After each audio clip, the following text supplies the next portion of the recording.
सोलापुरातील शेतकऱ्यांवर आता दुबार पेरणीची वेळ आलेली आहे। सतत कोसळणाऱ्या पावसामुळे दुबार पेरणीची वेळ आली आहे। दुबार पेरणीमुळे शेतकरी आर्थिक संकटात सापडलाय। मे जून मधील पावसामुळे पेरणी खोळंबली आहे। बार्शी तालुक्यातील वैराग येथील शेतकऱ्यांनी सोयाबीनची लागवड केली असता जून महिन्यात झालेल्या पावसामुळे सोयाबीनचे बी वाया गेले आहेत। त्यामुळे आता बार्शी तालुक्यातील शेतकऱ्यांना दुबार पेरणीसाठी आर्थिक संकट आता त्यांच्या समोर उभं राहिलं आहे।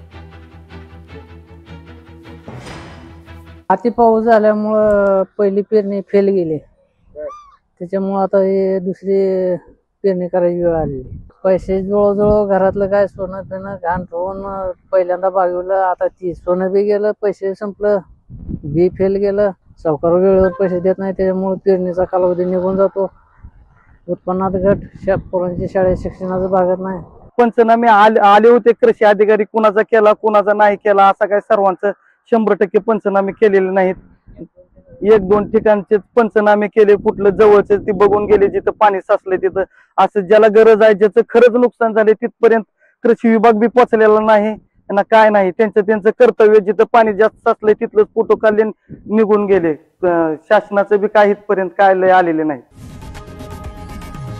लोकशाही मराठी ऐका, पहा, जागरूक रहा।